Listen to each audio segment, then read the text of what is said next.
Oke, jadi di bab ini kita akan jelaskan tentang bagaimana mengaktualisasikan elemen desain dan prinsip-prinsip desain yang telah dibahas di bab sebelumnya itu, memulai beberapa pecahan masalah ya, dari prosesnya sampai bagaimana nanti menjadi hasil ya, jadi output. Ya, di beberapa permasalahan masalah dalam desain dan beberapa contoh desain digital yang relevan ya dengan kasus-kasus tersebut. Dalam bab ini juga akan dibahas tahapan demi tahapan konsep ya, konseptualisasi dari awal mengkonsep sampai dengan proses produksi ya.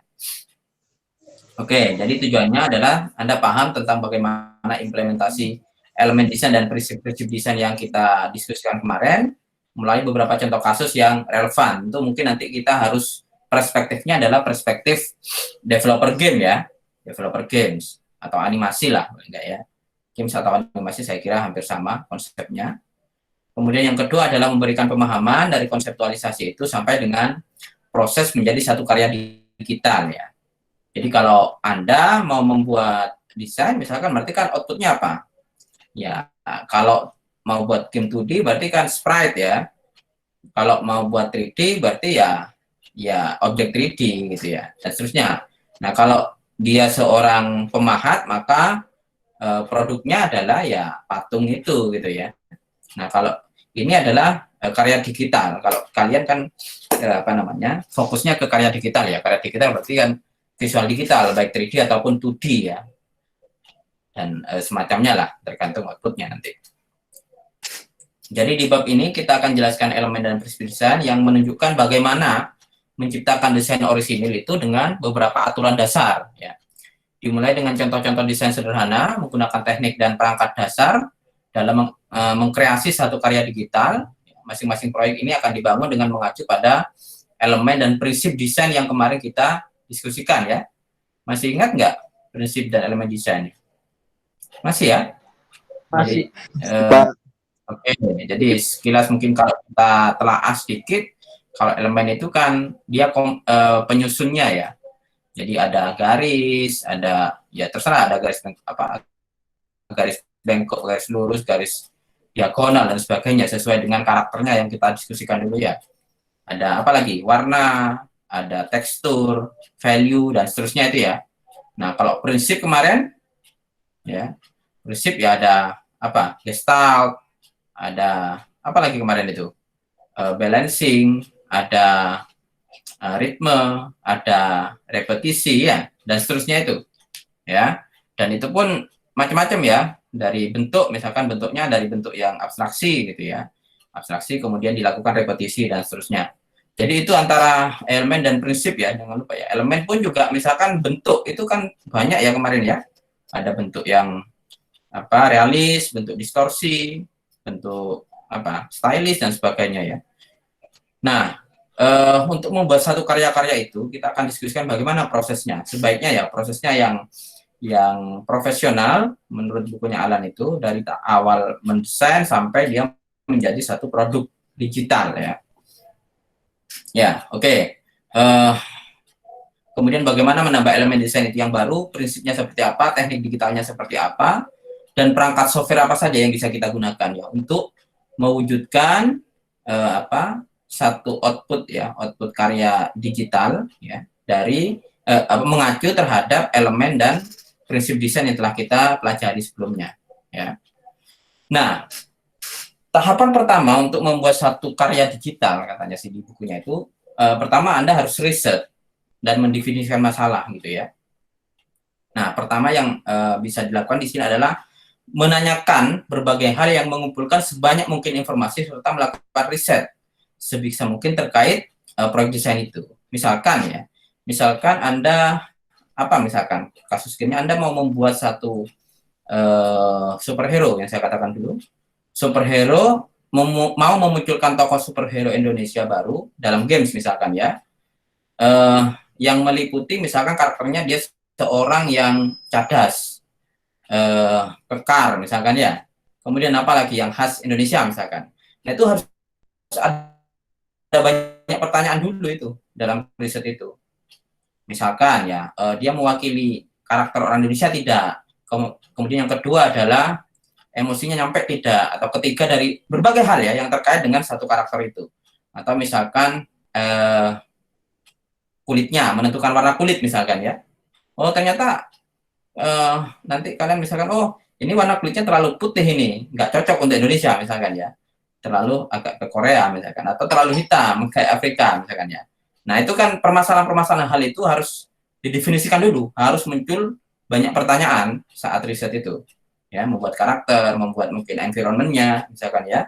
Ada misalkan superhero apa, Perang 10 November, mau buat ini James Perang 10 November, tokoh Bung Tomo misalkan ya, tokohnya Bung Tomo dan beberapa pejuang misalkan ya, itu harus melalui riset dulu gitu ya, nggak bisa kemudian Anda mengadopsi misalkan, oh aku mau suka ini games yang kayak apa misalkan RPG apa misalkan ya, apalah terserah misalkan ya, kemudian Anda adopsi semua, tentu tidak sama ya, meskipun mungkin lingkungannya Anda rubah dengan ikonik apa landmark kota Surabaya misalkan ya, tapi misalkan dari konsep ya tadi karakter, kemudian juga berbagai hal yang ada ya di sekitar Surabaya, tentu itu harus butuh riset ya, repetisinya misalkan. Nah setelah masalah selesai terpecahkan dengan jelas, proses selanjutnya Anda bisa fokus terhadap eksplorasi solusi. Nah kalau begini nanti solusinya apa? Gitu ya. Misalkan originnya ini nggak cocok nih dengan tokoh Bung Tomo misalkan ya, dia harus tegas misalkan ya, oh nggak cocok kekar, Bung Tomo misalkan ya agak kurus misalkan ya perawakannya ya. Itu harus melalui riset agar tidak terjadi misperception ya di tengah. Mungkin gamenya sudah bagus atau karya animasi kalian bagus, tapi ketika di awal mendefinisikan masalah itu kurang komplit ya, maka ya celahnya akan kelihatan ya, entah dari gaya berjalannya tokohnya misalkan ya, dan seterusnya. Maka penting untuk membuat definisi-definisi itu di awal sebelum melangkah lebih jauh ya, sebelum Anda membuat sketsa sebelum dan seterusnya, definisikan dulu ya sebanyak mungkin informasi tentang satu karakter atau mungkin juga environment yang akan kalian bawa ya ke dalam project itu. Oke ya. Yang kedua adalah Anda harus buat solusi awal ya. Solusi awal, daftar pilihan yang terorganisir, kemudian baru sketsa thumbnail ya. Jadi tentu cara biasanya kalian kalau membuat sebuah eksplorasi, mau riset, melakukan riset, misalkan pakai Anda biasanya pakai apa yang telah kalian lakukan dalam games yang kalian buat lah sama teman-temannya. Bisa untuk membuat sebuah definisi masalah atau brainstorming itu pakai apa biasanya? Halo? Ada yang bisa jawab? Ngomong aja pokoknya wes ngomong kan ya. Ada tools yang dipakai? Ya ngomong terus dicatat gitu Pak, apa yang dalam pikiran. Dicatat kayak gitu Pak, dicatat. Oke, kalau di dalam game biasanya kita pakai mind map ya. Anda sudah pernah kan pakai mind map ya? Sudah Pak. Nah, minimal pakai mind maps ya solusi awal. Jadi misalkan saya mau bentuk environment ya, environment. Oh ini karakternya pertama adalah daerah misalkan persawahan atau daerah hutan. Nanti dibagi lagi hutannya, hutan apa? Hutan pinus kah? Daerahnya hijau, nanti anginnya semilir misalkan, dan sebagainya. Itu harus di breakdown ya. Nah paling gampang dulu saya waktu membuat satu project itu games ya, pertama pakai mind maps ya, sebanyak mungkin dulu ya, terserah dieksplorasi aja sebanyak mungkin, baru setelah itu dipilih pilihannya itu yang terorganisir. Oh ini terlalu rumit ini gitu ya, coret gitu ya, delete dan seterusnya. Jadi itu penting ya, itu penting untuk melakukan mind mapping atau brainstorming ya terkait dengan project yang akan kita buat. Baru setelah itu kita melakukan sketsa thumbnail. Jadi pertama adalah ketika kita melakukan definisi tadi ya, yang harus kita lakukan dalam tahap kedua ini adalah pikirlah tentang alasan tertentu dari mengapa kita pilih desain tersebut. Misalkan Bung Tomo ya, kenapa? Itu harus ada pertanyaan ya. Jadi ketika games itu jadi atau ketika satu karya digital itu jadi, pertanyaan-pertanyaan tersebut sudah sudah selesai gitu ya. Ketika di belakang ada pertanyaan, wes tinggal jawab dan itu komplit ya. Dan harus detail gitu ya. Kenapa dia, kenapa seorangnya kekar, kenapa wajahnya lancip misalnya dan sebagainya. Hal-hal itu harus sudah definisikan di awal gitu ya. Kenapa kita memilih misalkan rambutnya agak lurus. Kita dulu mengenal macam-macam rambut ya ketika menggambar misalkan ya. Ada yang tulip, ada yang macam-macam ya, riwel dan sebagainya itu ya.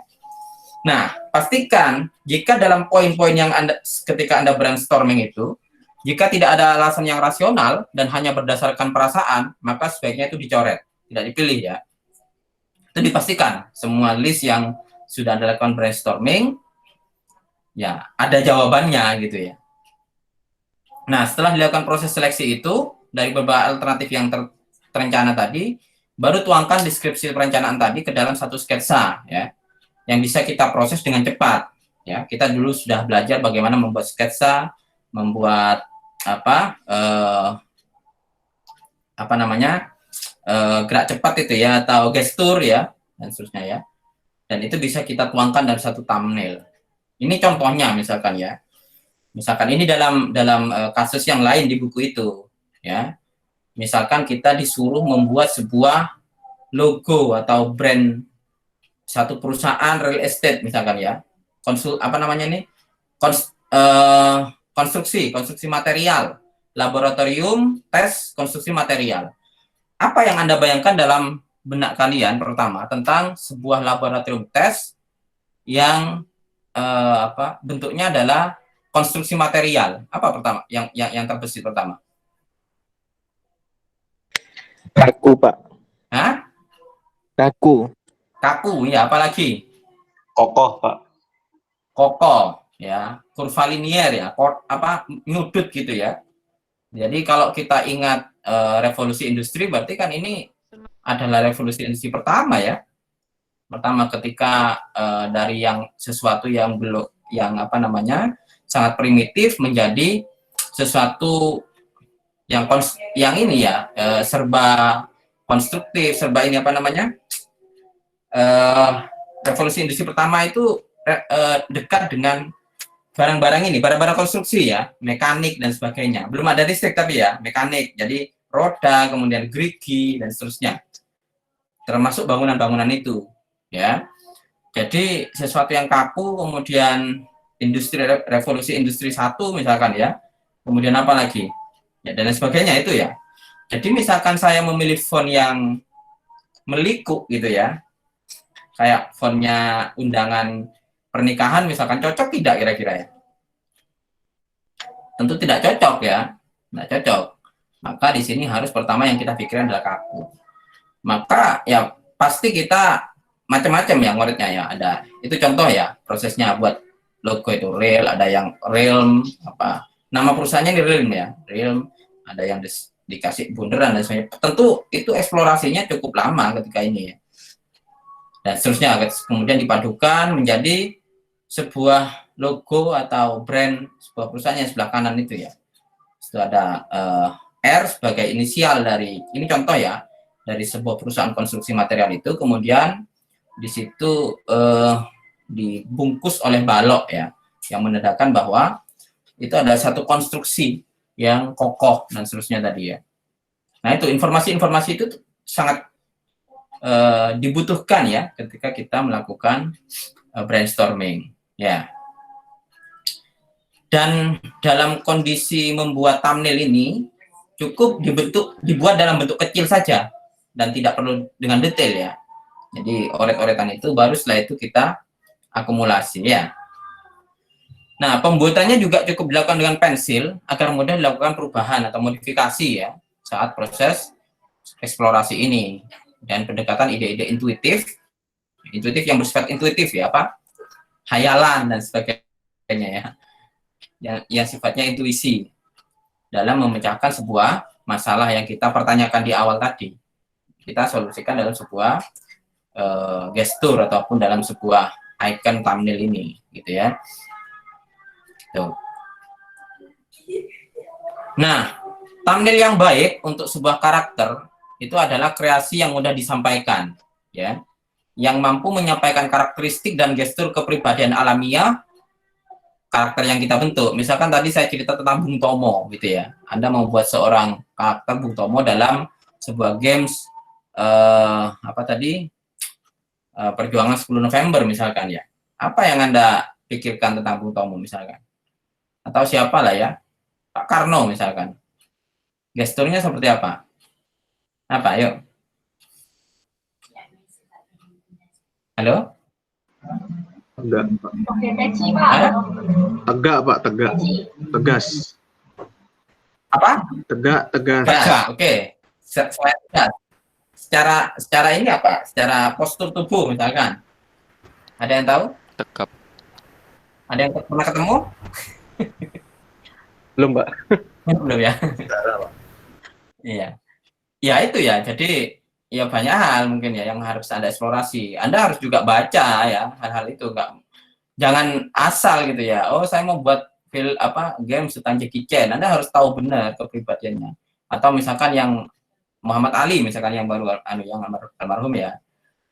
Siapa sih sebenarnya Muhammad Ali itu dan seperti apa karakternya termasuk kepribadiannya dan sebagainya itu harus Anda banyak baca dulu baru Anda bisa tuangkan dalam sebuah karya. Kalau enggak biasanya terbatas ya, banyak ngawurnya artinya ya ketika kita membuat suatu sketsa gitu ya. Kalau kita sudah kaya akan pengetahuan seseorang tentang karakteristiknya, gaya, misalkan Anda yang mengidolakan Ronaldo deh, Cristiano Ronaldo, mesti Anda tahu ya bagaimana caranya dia selebrasi, bagaimana gaya tendangannya, gaya larinya. Makanya ketika kita membuat karakter misalkan yang di FIFA itu ya, itu kan sangat lekat sekali ya dengan Ronaldo ya. Nah, karena dia eksplorasi tentang itu, karakteristiknya, gayanya, termasuk jinjitnya dan sebagainya ya. Jadi karakter itu tidak hanya terkait postur ya, postur tubuh tidak. Postur tubuh iya, tapi hal-hal yang detail ya, seperti gaya tendangannya, gaya larinya dan sebagainya itu harus Anda rekam dulu baru kita bisa menuangkan dalam sebuah thumbnail gitu ya. Itu. Nah, gestur itu kan identik dengan gaya gerak kan ya. Kita dulu diskusi saat dasar menggambar itu. Jadi gestur itu sangat penting. Ya, bagaimana Anda menyampaikan gestur seseorang atau apa ya pada gambar yang diam ya. Pada gambar dua dimensi yang thumbnail itu ya. Ya. Kalau kita dulu kenal dengan gayanya David Beckham ya, tendangan pisangnya. Orang ketika membuat icon David Beckham tanpa dia harus detail itu sudah tahu ya.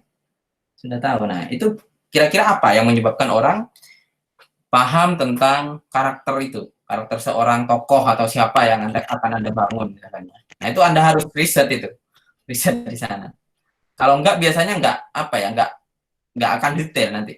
Dan bisa jadi ya yang Anda maksudkan yang Anda gambar tapi orang lain berpikirnya berbeda. Nah, itu nggak nyampe berarti kan ya. Nah, tujuan kalian adalah menggambar seseorang atau karakter atau siapa saja yang Anda pahami dan bisa diketahui halayak umum ya. Seperti misalkan tadi Anda membuat seorang tokoh Ronaldo, misalnya Cristiano Ronaldo ya. Seperti apa? Misalkan kalau Anda sketsa kemudian Anda kasih tahu ke orang, tahu nggak bahwa ini adalah seorang Ronaldo? Ya, kalau belum tahu, kalau belum banyak yang belum tahu dari gestur itu, maka bisa jadi sketsa kalian ya kurang tepat gitu. Karena tadi kurang banyak riset ya di awal. Jadi itu ya gunanya riset itu. Jadi informasi itu harus detail dulu baru Anda tuangkan dalam sebuah thumbnail ya. Nah, thumbnail ini dibuat dengan cepat saja sebenarnya ya. Intinya kan nggak di sini, nanti setelah itu ya. Thumbnail hanya bagaimana kita mengilustrasikan seorang karakter ya. Dan bisa kita komunikasikan terhadap viewers ya, misalkan itu ya. Di situ ada, kalau sebelah kanan kita tahu itu ya, itu adalah pemain baseball. Saya nggak akan berpikir bahwa itu adalah Gobak Sodor misalkan ya, yang nomor 21 itu ya. Karena dia identik dengan pakaiannya gitu ya, kemudian setengah mungkin juga apa dia itu ya, produser itu katanya ya, tim produser, kemudian supermodel dan sebagainya. Nah, itu gestur-gestur sederhana ya. Supermodel ya harus dicoba kayak gitu ya. Kemudian band ya, dengan apa itu band ini ya, mana Meksiko itu ya, country ya, musik-musik country, kemudian banker dan sebagainya. Kita secara sederhana dengan thumbnail itu kita sudah melihat paling tidak apa profesi dari masing-masing thumbnail itu, gitu ya. Begitupun yang bawah mungkin ya, gajah, kemudian dinosaurus dan sebagainya. Nah, garis dan bentuk yang sederhana ini bisa merefleksikan objek yang dan peletakan thumbnailnya ya. Nah, baru setelah itu detailnya kita bisa tambahkan kemudian menggunakan software desain, mau yang kurva ataupun mau yang pixel terserah ya. Biasanya kayak gini ini pakai paint ya, paint berarti kan pixel base ya. Kita konversi dari sketsa itu menjadi karya digital ya, pixel base ataupun kurva ya. Kita gambar lagi detailnya ya. Yang penting karakternya masuk dulu ketika kita menggambar sebuah thumbnail ya. Ini contohnya ya, contoh prosesnya dari thumbnail itu kemudian dibawa ke sketsa baru detailing ya. Itu ya. Nah, proses ketiga itu adalah raw, namanya raw atau desain kasar, desain sebelum finishing ya. Nah, raw ini adalah proses awal pilihan desain yang diharapkan bisa mendefinisikan lebih detail. Dari tadi kan thumbnail hanya mengilustrasikan ya, mengilustrasikan beberapa tokoh, beberapa karakter atau mungkin juga environment ya yang diambil, yang disadur dari riset kalian ketika awal gitu ya. Nah, baru dari sana kita bawa ke thumbnail. Bawa ke raw ya. Nah, di raw ini biasanya dilakukan dengan meletakkan hasil solusi-solusi sketsa tadi yang telah dipilih secara berdampingan. Tadi ya, seperti yang real itu ya. Jadi, ini cocok R-nya dipakai. Oh, tadi kotaknya dipakai. Nah, jadi pemilihan-pemilihan itu dari sketsa thumbnail itu bisa dilakukan di raw ini. Jadi kan Anda membuat thumbnail itu tidak hanya satu mestinya ya. Ada beberapa yang dicoba. Nah, itu bisa digabungkan, bisa dimodifikasi pada tahap ketiga ini. Gitu ya. Jadi itu, jadi dipilih secara berdampingan sehingga proses pemilihannya, kontras pembuatan kontrasnya, analisa desainnya bisa dilakukan dengan konsentrasi di pemilihan desain yang spesifik di tahapan ini. Nah, raw itu akan membantu desainer fokus terhadap alternatif desain tanpa menegaskan solusi akhir ya. Jadi lebih ke pemilihannya, solusi akhirnya dibiarin nanti kita lakukan ketika finishing ya. Jadi raw itu lebih ke kombinasi, oh ini cocok di sini, ini cocok ditambahkan sampai menjadi satu karakter yang paling tidak bisa mendefinisikan ya apa yang Anda riset di awal gitu ya. Nah, raw itu harus dengan jelas mengkomunikasikan konsep pemecahan masalah, posisi, proporsi objek, gelap terang, dan warnanya serta komposisi secara umum ya. Nah, jika diperlukan eksperimen dengan metode baru untuk proses proyek akhir ini, maka bisa diujikan dalam tahap ini ya. Jadi misalkan ada ini si Bung Tomo misalkan dia sebaiknya pegang mic atau pegang apa ya, itu bisa dilakukan kombinasi di sini setelah thumbnail tadi ya. Jadi ketika meramu kan kita sambil lalu melihat ya hasil diskusi atau hasil brainstorming di awal, seorang Muhammad Ali ini misalkan punuknya kurang ke atas gitu ya, atau dia seharusnya pakai sarung tangan yang agak bulat misalkan dan sebagainya. Itu bisa dilakukan pada tahap ketiga ini, raw ini ya. Tapi sketsa awal tentang Muhammad Ali, kemudian ringnya dan sebagainya itu dilakukan di tahap 2 ya tadi ya. Jadi di sini lebih ke pemecahan masalah atau dia mengkombinasikan tapi sebelum finishing ya. Proses tadi direkonstruksi, kemudian kalau dari raw ada beberapa yang cocok dikombinasikan di sini di tahapan ketiga ini ya. Ini contoh ya. Contoh gambar dari 3 alternatif raw misalkan ya. Misalkan temanya sebuah iklan kampanye tentang edukasi dan masa depan.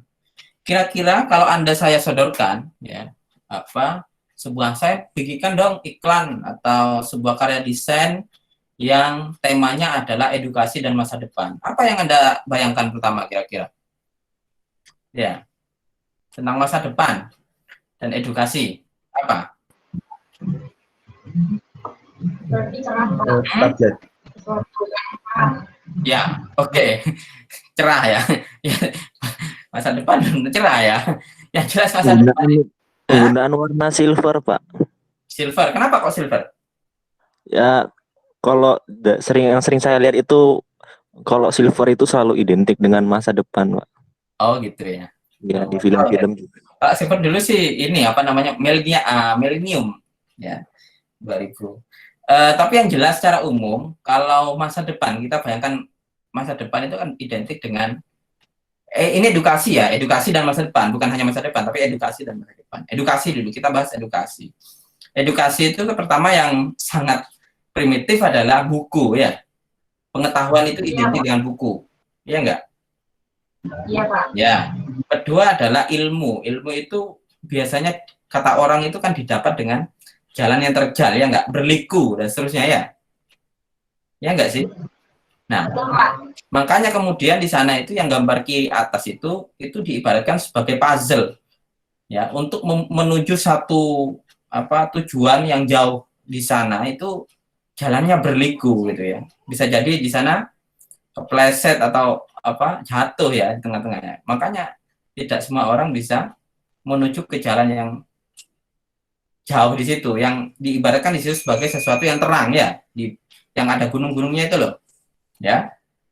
Nah, sebelah kanan dari prinsip lain, misalkan ini menurut bukunya si Alan itu ya, ilmu atau masa depan itu butuh didaki ya, butuh panjat, karena ilmu itu identik dengan sesuatu yang tinggi ya. Ada nggak yang peribahasa yang mengungkapkan tuntutlah ilmu sedalam mungkin, jarang ya, setinggi mungkin rata-rata ya, setinggi mungkin. Nah, oleh karenanya di situ ya tadi diibaratkan sebagai sesuatu yang bercahaya, Anda harus mendaki untuk menggapai sesuatu yang tinggi itu. Makanya di situ ilustrasinya ini hampir kebanyakan adalah model stylish ya, diilustrasikan sebagai apa itu ya, tangga sesuatu yang tinggi, kemudian ada orang di sana untuk menggapai apa itu cahaya ya. Nah, yang di bawah itu yang kanan itu adalah buku ya. Jadi dibuatkan sebagai buku yang besar. Ini sebenarnya perspektif orangnya, bagaimana dia membuat satu persepsi tentang edukasi dan masa depan itu. Yang bawah itu adalah dua buku yang diibaratkan sebagai pintu ya. Dia harus membuka buku itu agar pintu itu terbuka, yang ditujunya adalah cahaya yang terang benderang. Nah, dari tahapan thumbnail ini, atau katakanlah ini thumbnail misalkan ya. Nah, itu adalah yang sebelah kiri ya. Yang kanan ya, kanan bawah itu yang dipilih. Yang kiri itu adalah pintu ya, pintu biasa. Itu bisa diambil dari atasnya itu yang berliku itu, kemudian dia diibaratkan memasuki sebuah pintu besar, kemudian di sana ada cahaya gitu ya. Dari thumbnail ini akhirnya yang dipilih adalah yang si kanan bawah itu, dalam sebuah mungkin diskusi yang panjang di situ. Oh, pintunya kita ganti dengan buku yang karena tadi ilmu itu identik dengan buku, cahayanya tetap di sana misalkan ya, dan seterusnya, sehingga didapatkanlah sebuah ilustrasi tentang edukasi dan masa depan di kanan bawah pojok itu gitu ya. Jadi dalam tahapan raw itu bisa begini ya. Jadi satu misalkan Anda sketsa tentang cahaya dan pintu yang besar, satu tentang lika-liku untuk menembus sebuah masa depan, yang ketiga adalah sesuatu yang tinggi yang harus didaki misalkan ya. Sehingga dalam sebuah brainstorming atau penyatuan itu ketemulah yang bawah, atau bisa jadi hal lain ya. Ini contoh yang dikemukakan di punya Alan dari sebuah thumbnail ini atau hasil sketch di sini ketemu yang sebelah kanan yang dipilih gitu ya. Jadi bisa kolaborasi dari itu ya. Nah, tahapan yang keempat baru composition ya, atau penyusunan. Nah, proses penyusunan ini adalah tahap terakhir sebelum finishing, setelah raw tadi ya, setelah pemilihan. Nah, konsep akhir yang telah dibangun ini harus dipilih pada tahap ini, dan seluruh elemen terkait hal itu harus bisa diletakkan pada posisinya yang tepat. Ya, misalkan ya Anda, terutama kalau ini buat scenes ya, scenes scenes game atau environment ya. ya posisinya gede besarnya dan sebagainya itu bisa kita komposisikan di sini gitu ya. Nah, perangkat software dan teknik harus sudah dijalankan di sini. Kalau tadi misalkan hanya berupa pensil, kemudian sketsa, kemudian digabungkan juga. Nah, di tahapan ini kita harus sudah mengkonversi ke software apa yang kita gunakan gitu ya. Mau kalau 3D ya Blender misalkan ya, kalau 2D ya apa namanya ya macam terserah nanti outputnya kemana ya. Nah, jika dibutuhkan penghalusan, penyempurnaan desain, maka di komposisi ini yang kita lakukan. Kalau tadi yang raw itu adalah pemilihan, penyusunan sebagainya. Kalau di sini adalah penghalusan. Jadi sudah tidak milih lagi ya, tidak dikomposisikan, dicampur dengan macam-macam lagi di sini. Sudah memposisikan, oh ini pas di sini, ini agak ke kirian misalkan ya. Objek-objeknya itu. Nah, ini contoh yang sisi kanan, sisi atas yang A itu ya, dan yang B pada sisi bawah. Jadi kondisi awal saat masih raw sampai ke desain. Saat di atas itu adalah raw, yang bawahnya ini adalah composition, ya, atau yang bawah ini di kiri itu adalah raw, yang kanan adalah composition atau penyusunan. Jadi dari raw ke composition kira-kira seperti A sama B itu ya. Dari yang awal masih sketch begitu, pada di bawahnya dibetulin ini, oh ini gelap terangnya dan seterusnya.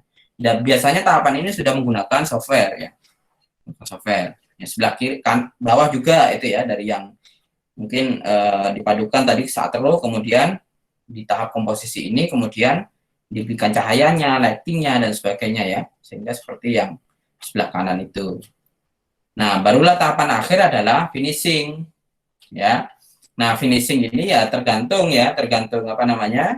tergantung outputnya seperti apa ya. Kalau misalkan Anda membuat desain untuk majalah ya, berarti finishingnya adalah printer gitu ya, printing, cetak ya.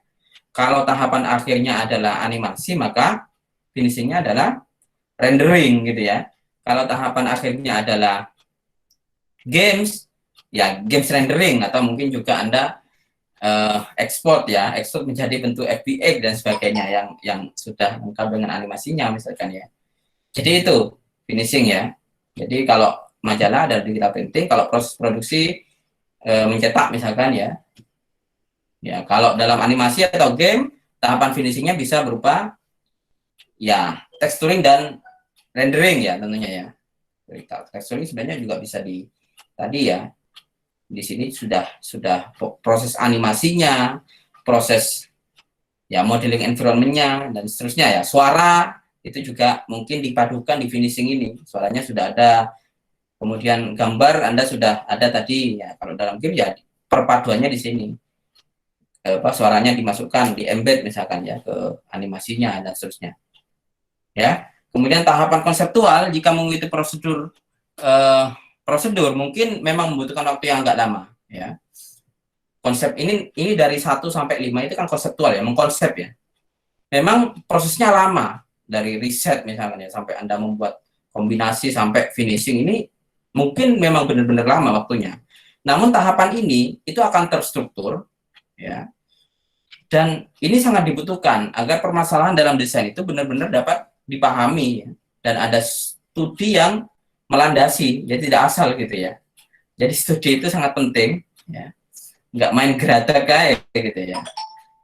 Hal itu sebenarnya akan merugikan kita ya, ketika di akhir mungkin banyak pertanyaan yang belum terselesaikan di awal gitu ya.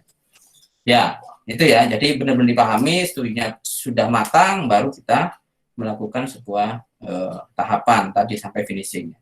Nah, dalam kondisi umumnya tahapan-tahapan ini akan mengurangi waktu kesalahpahaman ya, terutama kalau dalam tim, kemudian antara pembuat dengan klien dan sebagainya ya.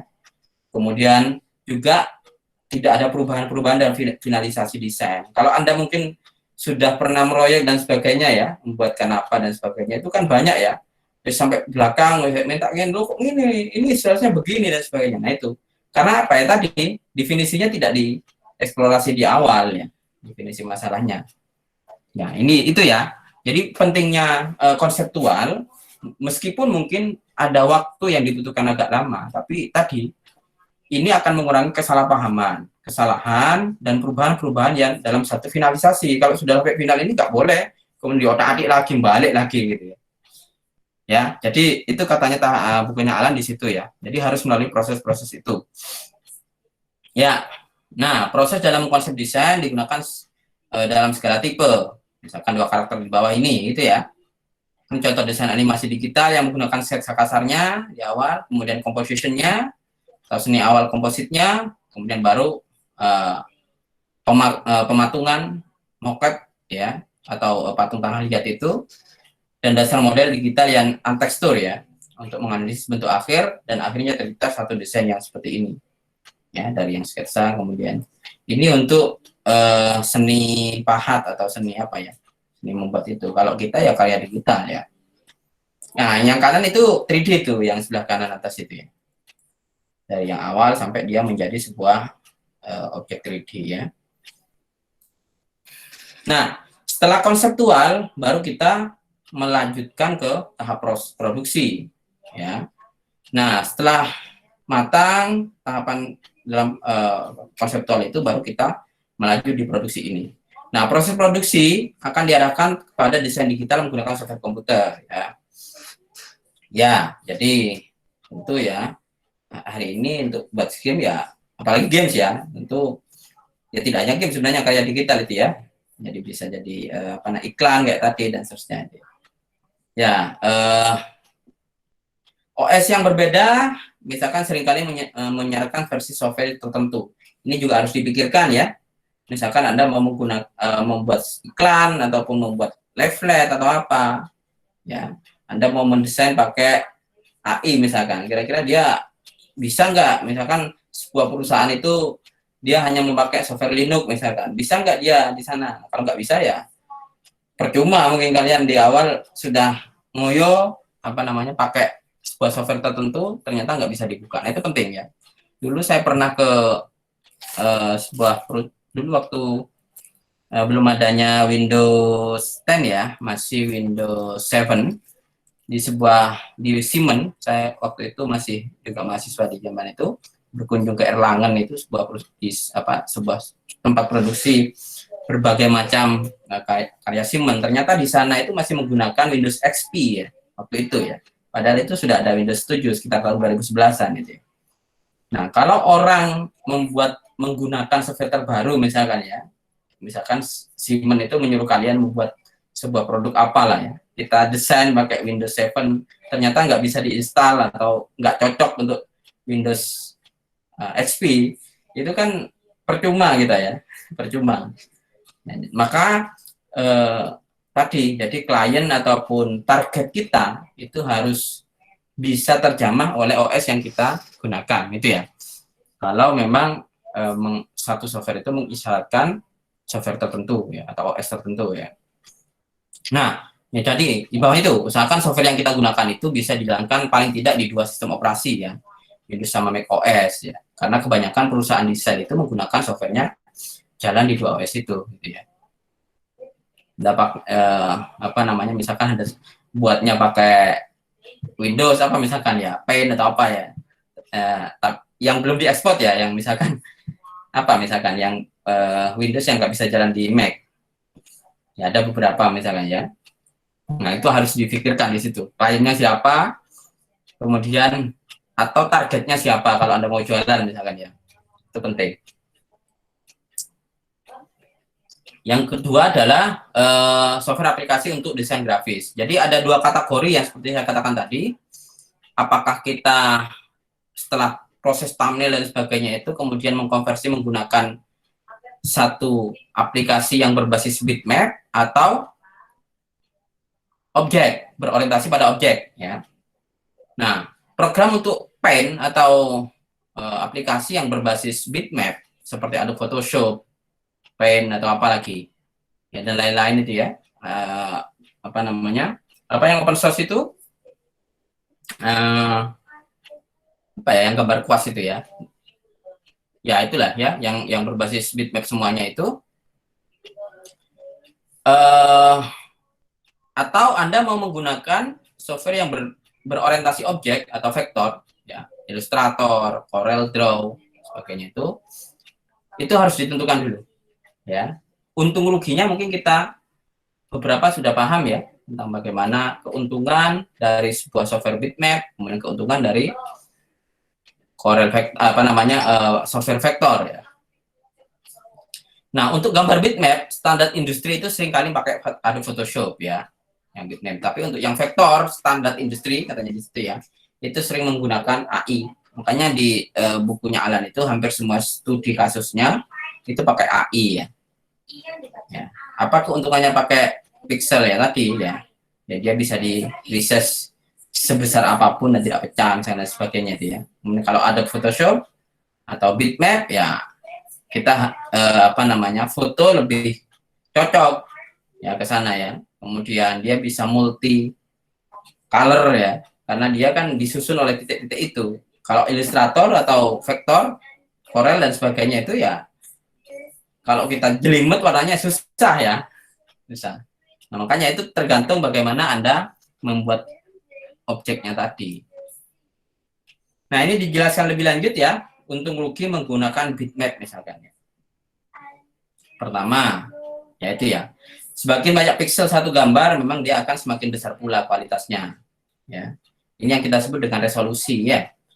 Kalau terlalu kecil resolusinya, maka kerugiannya kalau pixel atau bitmap tadi kita perbesar dia akan pecah gitu ya. Nah, tapi untungnya apa di sini? Kalau pixel pixel atau bitmap ya tadi varian gambarnya bisa variatif ya. Di situ coba gambarnya apa itu ya, bangunan itu ya. Kalau kita desain pakai vektor misalkan, rumit itu ya, rumit sekali gitu ya. Mungkin nggak bisa gitu ya, mungkin nggak bisa. Ya, jadi lebih kalau di pixel itu kan, kalau yang vektor itu kan lebih datar ya warnanya misalkan ya. Kartunis lah, lebih dekat ke kartunis. Tapi kalau yang bitmap dia lebih lebih dekat kepada fotorealistis ya. Tapi tadi kekurangannya dia ketika pixelnya sedikit, maka ketika diperbesar ya pecah pasti ya. Seperti yang gambar smile itu ya. Ya, ini gambar yang ingin ditampilkan misal pada browser internet, biasanya itu menggunakan bitmap ya, dengan resolusi rendah.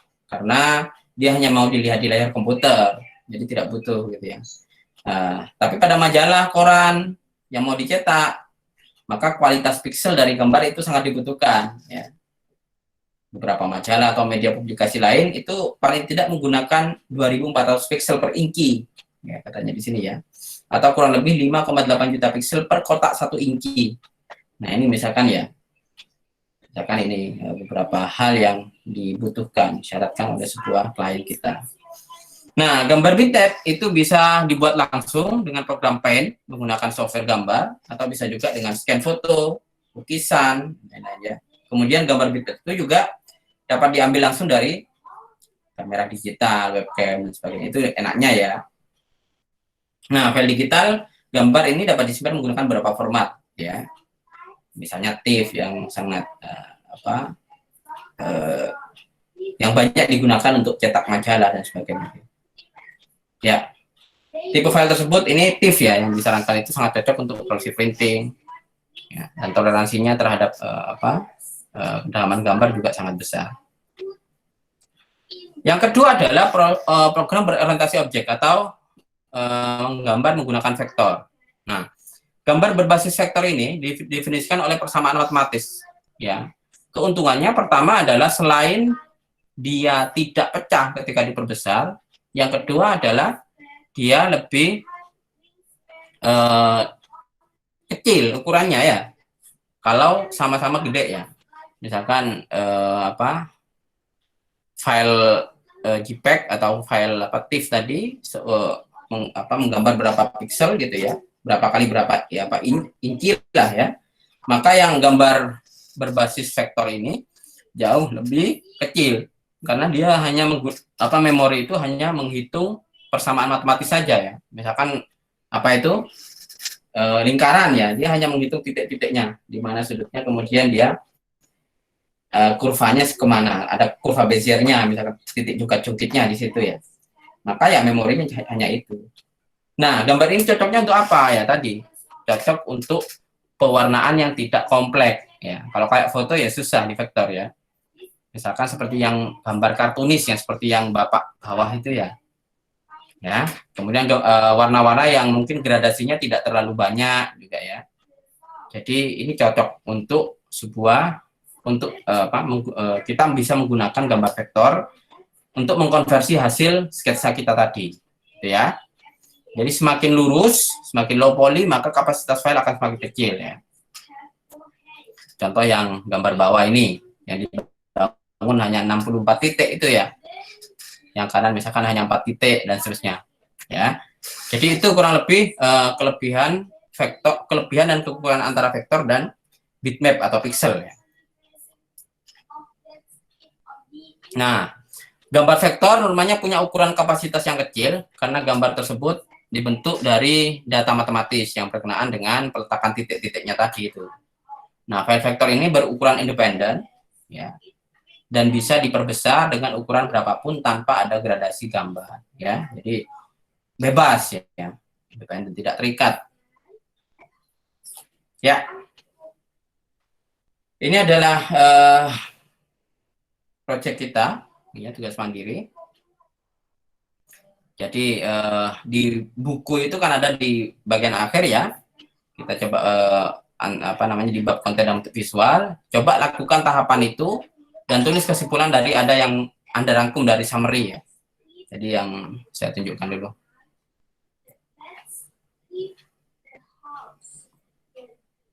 Oke. Nah, abstraksi, konten dan bentuk ya.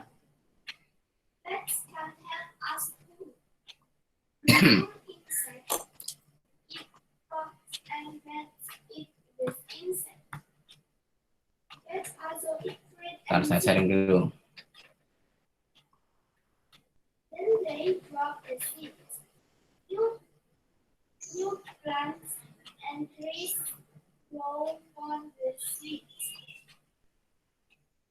Nggak buka nih.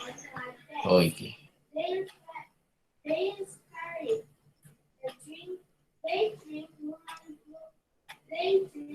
Oke.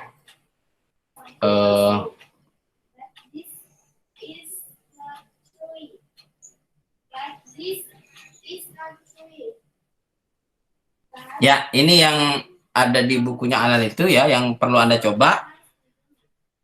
Kita mulai dari yang pixel base dulu ya, pixel base. Baru mungkin juga Anda bisa mencoba AI nantinya ya. AI dulu sudah kita persyaratkan belum ya? Kalau belum ya? Belum, Oke, Pak. ini kita mulai dari yang pixel base dulu di sini ya. Jadi Anda coba Photoshop juga. Nah, ini AI ya. Jadi AI ya CS4 atau lebih lah, terserah ya. Ini yang agak lama ya. Oke, kita juga bisa Anda coba Adobe atau yang sejenis ya, boleh. Kalau AI mungkin Corel ya, tapi disarankan di sini pakai AI karena standar untuk beberapa ini perusahaan itu biasanya mintanya AI katanya. Meskipun mungkin secara sama saja. Atau Photoshop dan yang lainnya sebenarnya banyak ya. Nah, ini coba Anda pakai ini dulu. Ya. Bisa. Nah, ini coba di sini. Jadi ini tutorial dasar atau manual book saja. Ya. Nah, jadi tugas kalian saya kira cukup manual saja. Manual book bagaimana key dasar atau perintah-perintah dasar dalam menggambar di AI ataupun di Photoshop ya. Jadi misalkan ini contoh sangat sederhana sih ya. Saya mungkin agak lebih dari ini ya kalian untuk mencobanya. Jadi kita minggu depan sudah masuk abstraksi dan kita menggunakan AI ya di beberapa project desain sini ya. Maka hari ini sebelum kita masuk ke abstraksi minggu depan dengan skema konten bentuk ini, Anda coba buat manual booknya ya, atau tata cara membuat entah studi kasusnya yang sederhana aja. Ini pakai AI, yang satunya misalkan pakai Photoshop ya, untuk memastikan bahwa kalian bisa. Mestinya bisa ya, masa anak milenial itu nggak bisa ya, atau generasi Z ya? Pasti bisa sebenarnya. Tapi untuk memastikan Anda coba manual booknya Anda create sendiri, baik pakai AI ataupun Photoshop ya. Tapi yang saya tekankan ke AI di sini, ya ke vektornya ya. Karena nanti kan banyak abstraksi itu pasti kita create pakai vektor ya. Jadi jarang yang pixel base. Ada sih bagian belakang nanti yang montase dan sebagainya itu pakai pixel base. Makanya dua-duanya dicoba ya, menggunakan AI dan menggunakan Photoshop ya. Atau yang setara dengan itu. Sama-sama antara yang pixel base dan bitmap ya. Pixel base dan vektor ya. Ya, bitmap atau vektor. Oke, baik, sampai di sini ada yang ditanyakan?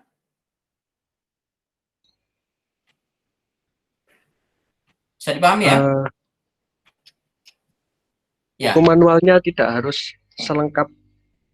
Tidak, enggak. Buku manual yang maksud saya adalah Anda mencoba awal. Jadi mendesain misalkan karakter apa lah terserah ya.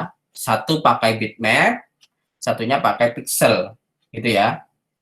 Jadi contoh yang kayak tadi gambar karakter apa bapak itu yang 64-an misalkan. Jadi ini lebih identik ke penggunaan softwarenya saja, proses produksinya ya. Oke? Studi kasusnya terserah. Gimana? Ada pertanyaan lagi? Jelas ya? Halo? Iya, Pak. Saya mau bertanya lagi, Pak. Gimana? Misal tutorial menggunakan AI, tapi judulnya itu bagaimana cara menggambar apel di Adobe Illustrator. Boleh. Iya kayak gitu ya. Jadi operasi dasar penggunaan AI dan Photoshop. Atau bahasanya operasi dasar penggunaan cara menggambar lewat pixel base dan vector base. Gitu ya. Bisa dipahami ya? Ya. Bisa, Pak. Baik. Jadi itu materi kita hari ini. Minggu depan kita sudah masuk ke abstraksi ya. Berbagai macam abstraksi yang bisa kita produce untuk berbagai kebutuhan ya. Berbagai kebutuhan perusahaan, misalkan apa mau desain, mau juga untuk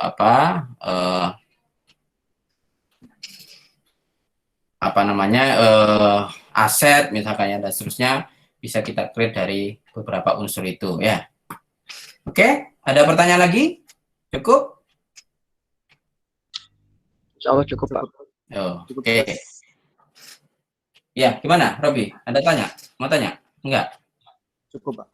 Oh, oke. Cukup, Pak. Kalau tidak ada pertanyaan, materi ini akan saya upload di Google Classroom ya. Dan tadi tahapan tugasnya itu ya. Saya akan upload. Kita dan juga Anda nanti kalau sudah selesai, silakan di-upload juga di sana ya hasilnya. Baik, kalau tidak ada pertanyaan, saya akhiri pertemuan kita pada siang hari ini. Terima kasih. Assalamualaikum warahmatullahi wabarakatuh. Waalaikumsalam. Waalaikumsalam warahmatullahi wabarakatuh. Terima kasih, Pak. Terima kasih, Pak. Nah, Terima kasih, Pak.